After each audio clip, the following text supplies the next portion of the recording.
Welcome to Game of Thrones Iron Podcast, Season 6, Episode 9. We are back and we are here to talk about it. So let's talk about it. I am back solo by myself, Roe Snow, bitch of Westeros. Here we are, and here is a great, just a fantastic season that we have seen so far, and it's been awesome. And I'm going to go right to the first character that I want to talk about is definitely going to be Yara Greyjoy. Wow, she's really kicked ass this season. She's definitely proven to us she is a sailor. She's not kidding, and she's just been really awesome. Her hanging out in in the brothels, doing her thing, just being ironborn. And she says to Dany, hey, that's what we do. We reeve, we rape. That's our thing. We see Theon all standing by her side and accepting the fact that he's just castrated, and I guess that just makes him like an outcast now and whatever.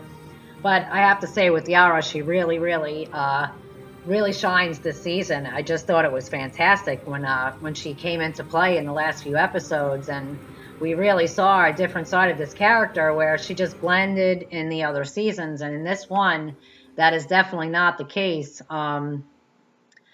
And I was really impressed. I have to say, if there was an underdog that I've seen so far in season 6, it's definitely been Yara Greyjoy. We've also seen Aria too. Of course, Aria wasn't in this episode, so we don't really have much to talk about when it comes to Aria. But in the last few episodes, of course, we've seen her a lot, and it was interesting. And she definitely did. I guess, something we discussed in the other episodes, but just to touch on it for a second, is just we saw this warrior that we waited for her to rise, and then she sort of changes her mind. So it was just definitely an interesting concept to see that that's the way that things, played out. It was definitely a big surprise to me. So let's talk about Rickon here. Rickon Stark has been, I guess, a minimal character in the show with HBO, but in the same breath, it's, we've always worried and wondered about Rickon. And of course, now that we see him on the scene, he's much older.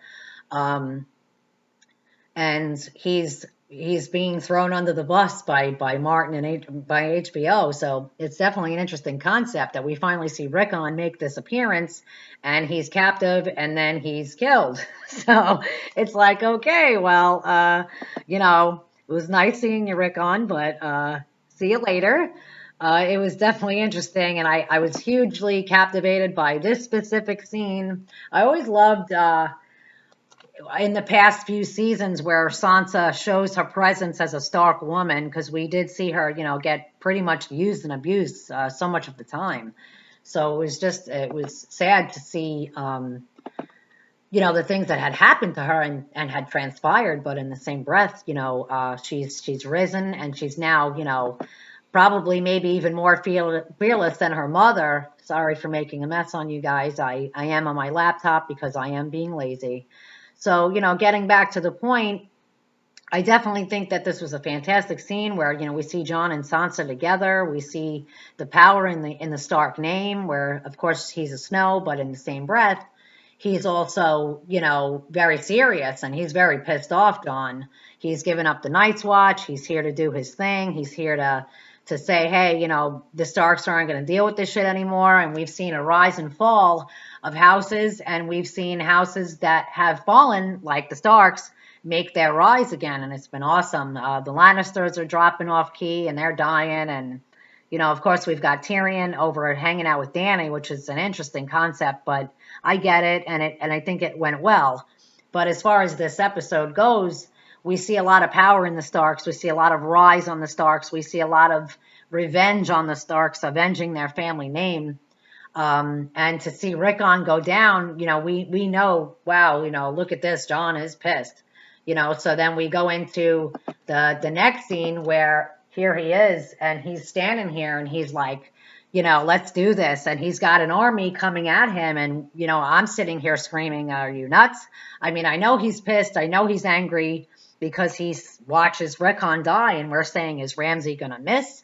Is he doing it on purpose? What's the story here? And we just see this cavalry coming at Jon, and we don't know what to think. We're like, wow, like duck or something, and Davos keeps the soldiers behind, and the giant stays behind, which, I was like, at least send out the giant, but that did not happen. And of course, I want to touch on it, even though it's a little irrelevant at this point in the episode, but, the whole Melisandre thing, where I have to say, it's like, wow, Melisandre is played an awesome part, where I loved how Jon went to her for an advice, and he says, Melisandre, what do I do? We're outnumbered. I'm definitely nervous. I don't want to get these guys killed. And she says, well, we do what the gods tell us to do. And then we also realize that, she gives Jon some really powerful advice. She says to Jon, she says, well, if you're afraid to lose, then don't lose. And it's such a maximum statement said so minimally. And it was a wow factor for me. I was very impressed with that scene. I thought, wow, this is just really awesome that, Melisandre can just be, sorry, I'm making a mess. I'm on my laptop. I apologize. So, now we see these guys go to war. Everybody's pissed. They've had it. So, we see the giant run and do his thing, and he starts clobbering these guys with their own shields. He's taken down several at a time, ripping heads off. It's definitely a big deal when that stuff went down. It was definitely an epic scene for, I'm sure the guys that watched the show were probably thrilled to see this happen, and it was just amazing. And of course, we've got Ramsey sitting there just, hey, shoot off the arrows. He's fighting dirty, and he doesn't care, and he's got them highly outnumbered, and he's still fighting dirty, and he just doesn't care. And it was just such an awesome scene. Just such a spectacular fight scene where we just saw so many crazy things happening. And then, of course, once that goes down, we see the whole battle for Winterfell, House Bolton versus the Starks. And, the giant blast through the gates, and it was awesome because it reminded me of when they went to war with the Night's Watch and the other giant dies by the hands of the Night's Watch. And it just sort of reminds you, it brings you back to that season and that episode with the Night's Watch and the war with them. And then we see the only giant that's left, and we see him getting blasted. I mean, they were shooting him left and right. But he makes it through. He makes it through. And, again, I'd love to talk about this scene for another, 5-10 minutes, but unfortunately, I guess we won't do that. But it was such an epic, awesome episode. And then, of course, we ended the episode with old Ramsey getting munched on by his own hounds. So, to see him die at his own hand was just crazy. Sansa doing her thing and confronting him and taking him down for everything he did to her. And as a matter of fact, when Jon had him on the ground, I was hoping that Sansa was going to take her blows at him and maybe finish him off. But I was disappointed when she didn't. And then when you see the ending, you see her, with Ramsey, and he says, is this where I'll be staying? It's definitely hilarious, and he's definitely funny up till the end. And he says, my hounds will never turn on me, but boy, was he surprised.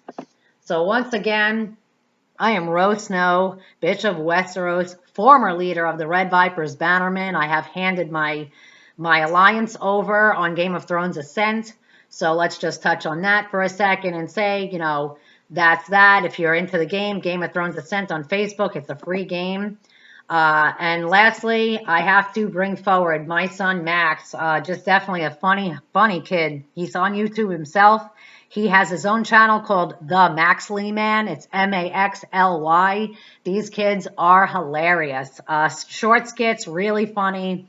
They prank call. They do all kinds of stuff. He's hilarious.